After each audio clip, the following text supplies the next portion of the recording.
রাগের মাথায় আপনি সন্তানকে বললেন তুই মর, ফেরেশতারা বলল আমিন। তোর ভবিষ্যৎ অন্ধকার, ফেরেশতারা বলল আমিন।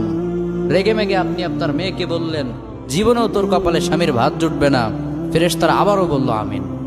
আচ্ছা, আপনি না সেই ব্যক্তি যে তার নিজের জীবনের চাইতেও সন্তানকে বেশি ভালোবাসেন? আপনি না সেই ব্যক্তি যে তার সন্তানের জন্য হাসতে হাসতে নিজের জীবনটাও দিয়ে দিতে পারেন? আপনি না সেই ব্যক্তি যে আল্লাহর কাছে নিজের চাইতেও সন্তানের জন্য বেশি দোয়া করে? তাহলে কি করে নিজের হাতে নিজের সন্তানের এত বড় ক্ষতি করতে পারলেন? Doesn't make any sense. Common sense বলতে কিচ্ছু নাই আপনাদের। আপনারা কি জানেন না আপনাদের রাগের মাথায় বদদোয়া করাগুলো ফেরেশতারা আমিন বলে? দাওয়াতুল ওয়ালিদ আলা ওয়ালাদি, বাবা মা তার সন্তানের জন্য যেই দোয়া করে সেটা ভালো হোক কিংবা বদদোয়া হোক, আল্লাহ সেটাই কবুল করে নেয়। এজন্য খবরদার, নেভার কার্স ইউর চিলড্রেন। রাগের মাথায় কখনো সন্তানকে অভিশাপ করবেন না। খুব বেশি রাগ উঠে গেলে তার জন্য উল্টা